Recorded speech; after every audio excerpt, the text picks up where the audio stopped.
네, 최근 배달업계에 지각 변동을 일으키는 중요한 뉴스가 있었습니다. 국내 배달앱 서비스 1위 기업인 배달의 민족, 그리고 2위인 요기요, 3위인 배달통이 한 식구가 된다. 이런 뉴스였는데요. 요기요와 배달통을 운영하는 독일 기업 딜리버리 히어로, DH라고 부르는데요. 이 DH가 배달의 민족을 인수한다 이렇게 밝힌 겁니다. 자, 이렇게 되면 시장 점유율이 90% 이상으로 확대가 된다고 합니다. 거의 완전 독점 이렇게 봐도 될 것 같은데요. 이렇게 되면 시장에 미치는 여파가 너무 크다 이런 우려의 목소리가 나오고 있는데 전국 가맹점주 협의회 연석회의 실행위원 한 분 전화로 연결해서 잠깐 이야기 나눠보겠습니다. 자, 나와 계시죠? 네, 네, 안녕하세요. 네, 안녕하세요. 네네. 자, 만약에 이 세 업체가 합병 실현이 네. 된다면 어떤 문제가 발생할 거라고 우려하시는 겁니까?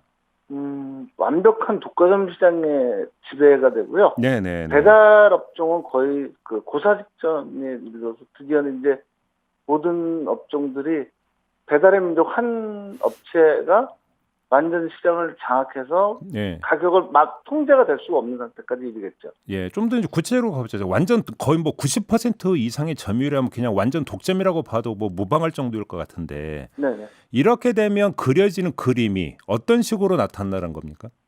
현재 지금 배달을 의존하는 형태는요. 네, 배달의 민족이 한 60% 정도, 요기요가 30%, 나머지 한 10% 잡다한 것들이 있는데 네, 거의 지금 이렇게 되면 두 회사가 합한 거 아니에요. 예, 현재 배달민족, 요기요, 배달통까지 해서 한 회사가 되는 건데 네, 그렇게 되면은 뭐 광고를 지금 사실 거의 한 달에 3,400, 심하면은 500 이상 붙는 경우가 많거든요. 예, 그렇게 되면 이건 뭐 지금 광고 금액을 모자라는 얘기죠. 그럼 더 부르면 부르는 대로 계속 장사하는 본인들 현재 대부분 배달하시는 분들은 거의 이제 영세한 업체들이 많잖아요. 그렇죠. 뭐 거의 15명, 3명 미만의 업체들이 90% 이상인데 네, 그분들은 다 전부 다 거기만 바라보고 있거든요. 아하, 그러면 그 아무런 대책이 없는 거죠. 자, 배달 민족이 원하는 대로 다 해줘야 되니까. 예, 자, 한번 정리를 해보죠. 아무튼 그 시장에 슈퍼 울트라 갑이 이제 출연을 하는 거잖아요. 간단히 이야기를 네네. 하면. 그럼 이 네, 슈퍼 울트라 갑이 횡포를 부리게 된다 이런 말씀이신 것 같은데 그렇죠. 거기서 이제 첫 번째로 우려되는 횡포라고 하는 것은 광고료를 더 엄청 세게 받을 가능성이 있다 이런 말씀이시고요.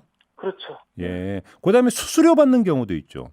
수수료는 지금 각 회사마다 조금씩 다르지만 네, 그냥 10% 이상 받는 요기요가 있고 예, 6%대에 머물러는 배달의 민족인데 예, 사실 배달의 민족 같은 경우 이미 광고비로 인한 깃발이라고 생각하죠. 소위 하나씩 노출될 때마다 받는 비용이 예, 한 보통 일반적인 가게들이 10개 정도 보시면 돼요. 예, 그냥 5개는 아주 정말 영세업체고 예, 보통 기본적으로 하는 데가 10개 정도? 음흠, 뭐 10개면 쉽게 말해서 한 깃발 하나당 88만 원 정도 8만 8천 원이니까 네, 10개면 88만 원 나가겠죠. 그럼 20개면 160만 원 기하급수적으로 느는 거죠. 그 금액이. 자, 지금 상태를 기준으로 그 네. 가게에서 이 배달앱 업체에 내는 돈을 매출 기준으로 하면 몇 퍼센트 정도 돼요?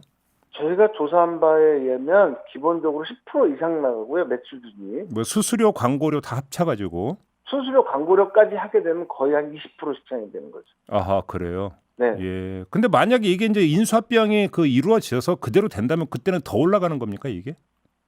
당연히 오르겠죠. 지금 4조를 넘는 돈을 쏟아붓고 예. 그 돈을 어딘가에서는 찾아야 될 거 아닙니까? 예. 그럼 어딘가에 찾는다면 결국은 모든 업체 사장님들이 다 내야 되는 게 돈밖에 없죠. 예. 그래요. 조금 전에 네. 그 위원님께서 깃발꽂기라는 표현을 쓰는데 이게 무슨 뜻이에요?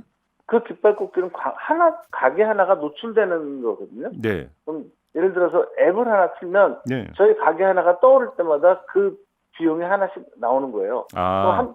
노출이 2번 된 가게는 18만 원이었고 현재 제 위치에서 노출이 2번 되잖아요, 가게가. 네. 그럼 20개 되면 20개 이상 꽂았던 얘기입니다. 그러니까 그거는 각 동별로 계속 자기 위치마다 꽂기 때문에 예. 무한대로 꼽을 수가 있어요. 그러니까 이제 배달앱 이용자에게 내 가게를 노출시켜준다 이 얘기잖아요. 그렇죠. 간단히 이야기를 네. 하면. 근데 노출되는 빈도만큼 돈을 받는다 이런 얘기가 되는 거고요. 그렇죠. 노출되는 만큼 돈을 당연히 내야 되겠죠. 그래요.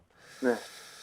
자, 그럼 어떻게 해야 된다고 생각하세요? 물론 이제 공정거래위원회 기업 결합 심사 절차가 남아 있긴 한데요. 네.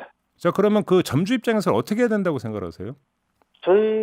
제가 만약에 점주라면 네. 현재 상황에서는 배달의 민족의 그 광고 비용 자체를 조절을 할 수가 없다면 네. 최소한 지금 4월 달에 배달의 민족이 지금 가게당 3개씩만 하기로 했었거든요. 그걸 과연 지켜줄 것인가. 그럼 가게당 3개씩만 이상 노출이 안 되게 되면 깃발 꽂기 말씀하시는 거죠, 지금? 그렇죠. 예. 네. 한 업체당 3개씩 제한하기로 했었어요. 지금 4월 달에 원래 계획 자체는. 예. 근데 지금 그걸 과연 지킬지도 모르겠고요. 예. 그럼 그거 가지고 멈출 거냐? 그러면 그걸 멈췄을 때 나머지 수익분을 어디서 찾을 거냐? 결국은 수수료가 또 올라가겠죠. 그 수수료는 엄청난 돈이 올라가겠죠. 현재 약 오픈리스트라고 해서 6% 정도 수수료를 받고 있어요. 배달의 민족이. 네. 그럼 요기요 같은 경우 한 12% 정도가 현재 배달 앱을 거쳐서 결제를 하게 되면 12% 정도를 수수료를 가져가거든요. 네. 매출 금액에. 네. 그럼 매출 금액이 10% 이상 오르겠죠, 또. 요기요는 요기요대로 또 올릴 거고. 그럼 과연 현재 지금 우리나라 시장에서 자영업자가 살아날 수 있는 길이 있을까? 저도 참 도저히 가망성이 없다고 봐요. 근데 일단 위원님이 간단하게 몇 가지만 좀 더 그 질문을 드릴게요. 첫째, 그 20% 매출의 20% 이상을 배달앱 업체에 내면 네. 남는 게 없잖아요. 없죠, 현재. 가게 사장님 입장에서는. 그러면 결국은 여기서 그러니까 찾는 출구라고 하는 것은 그러면 음식값 올리는 것밖에 없는 건가요? 그렇죠. 그러면 그 부담은 올려서. 고스란히 소비자한테 가는 거고요. 그렇죠. 부담은 결국은 현재 자영업체 사장들은 대부분 마음대로 마음 놓고 올리지 못하죠. 왜? 주변에 워낙 경쟁이 치열하니까. 그렇죠. 근데 결국은 도저히 저희가 영업이 안 돼가지고 결국 망할 수밖에 없잖아요. 그렇게 되면 결국은 소비자한테 언제고 가겠죠. 네. 다만 당장은 안 가겠죠. 근데 눈에 보이지 않게 오늘 1,000원, 내일 2,000원, 그 다음에 3,000원씩 계속 올라가는 거죠. 자, 그러면 터지죠. 아마 이제 이게 속 편한 질문이라는 거 저도 알 것 같은데요. 그래도 질문을 안 드릴 수가 없는데, 그럼 배달앱에 가입 안 하면 어떻게 되나요? 배달앱을 가입을 안 하겠다는 얘기는 스스로 가게를 문을 닫겠다는 얘기가 똑같은 얘기죠. 아, 그 정도예요, 시장 상황이?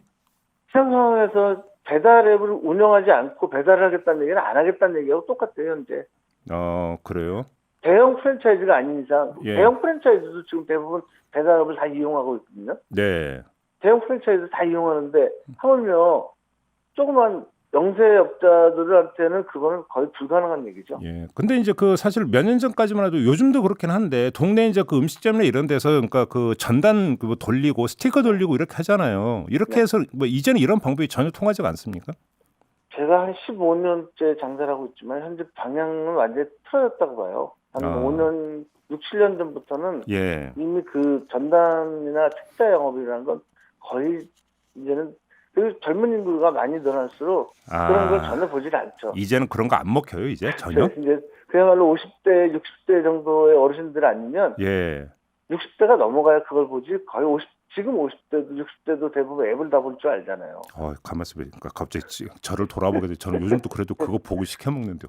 네. 예, 그렇게 새 시장이 너무 많이 변한 거죠. 나이도 별로 안 먹었는데 저는. 사장님, 그러니까 위원님은 지금 어떤 가게 운영하세요? 저희는 뭐 일종의 배달 시장을 하는 거죠. 저희도 마찬가지로 분식 쪽에 있다 보니까 예.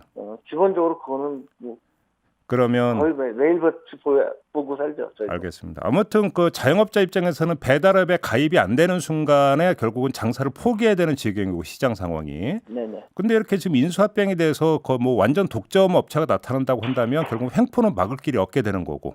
네.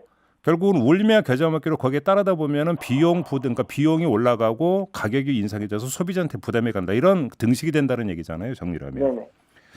여기서 우려되는 문제가 또 하나가 이 앱을 이용했던 소비자들의 개인 정보가 흘러나가는 거 아니냐 이런 우려도 있던데 이건 어떻게 보세요? 100% 흘러나가죠, 현재. 저희가 왜 그걸 하냐면요. 네. 사실 제가 이제 배달 업체도 같이 하다 보니까 네. 배달 업체도 저도 직접 운영한다고 직접 저도 현장에 뛰다 보면 네. 가끔 그런 경우가 있어요. 피자집에서 배달이 왔어요. 네. 근데 뷔페 항목에서 보면 깍두기 꼭 넣어주세요 나와 있어요. 그게 무슨 뜻이냐면 예. 이미 그 정보를 업체가 갖고 있다는 뜻이에요. 아. 이 사람이 전에 냈던 정보예요, 그게. 이 사람의 취향이 뭐다 이런 게 다 데이터베이스로 구축이 된다는 얘기예요? 네. 그 사람은 이미 전에 한식집에서 깍두기를 추가해달라고 했던 그 정보가 그대로 들어있는 거예요. 그러면 그걸 지우질 않아요, 이 사람들이. 그래놓고 피자집에다 그걸 떠오르는 거죠. 피자집에서. 예. 그렇게 되면 그게 어떤 뜻이겠어요? 이미 그 사람들 정말 옛날 전주소까지 다 있어요. 어허. 이 사람이 쉽게 와서 어디서 시켜 먹었는지까지 다 볼 수 있더래요. 아니 들여다볼 수 있고요. 그러니까 한식집에서 그러니까 했던 내용이 피자 쪽에서 그대로 뜬다라고 한다면 이게 다 공유되고 있다는 얘기잖아요. 그렇죠. 이미 그 데이터는 그 사람들이 다 가지고 예. 완벽히 통제하고 있다는 뜻이죠. 이미 그 사람이 쓰던 저기까지 그 사람이 쓰던 그 카드 내역까지 있죠. 이미 카드는 옛날부터 다 오픈돼 있었고. 아, 그래요. 알겠습니다. 자, 그러면 전국 가맹점주 협의회 차원에서는 어떤 입장이라든지 요구 사항이 좀 정해졌습니까? 아직까지는 뚜렷한 입장을 낼 수는 없는 형편이고요. 네. 왜냐하면 시장 상황이 워낙에 그러니까 실제로 보면 업소 사장님들이 예. 어떻게 변할지 모르는 상황에서 저희가 함부로 말하기는 어려운 상황이에요. 다만 다만 현재 상황에서는 이 독과점 문제는 분명히 문제가 있다고 보기 때문에 네. 공정위에서 좀 빠른 판단을 내려야 될 것 같아요. 아, 예. 네. 알겠습니다. 일단 공정위 결정을 좀 봐야 되겠네요. 그러면. 네, 저희도 기다리고 있습니다. 알겠습니다. 자, 말씀 여기까지 드릴게요. 고맙습니다. 네, 감사합니다. 네, 지금까지 전국 가맹점주 협의회 연석회의 실행위원 한 분과 이야기 나눠봤습니다. 이슈의 핵심을 꿰뚫는 예리한 시선, 믿고 듣는 진품 시사 김종배 시선 집중.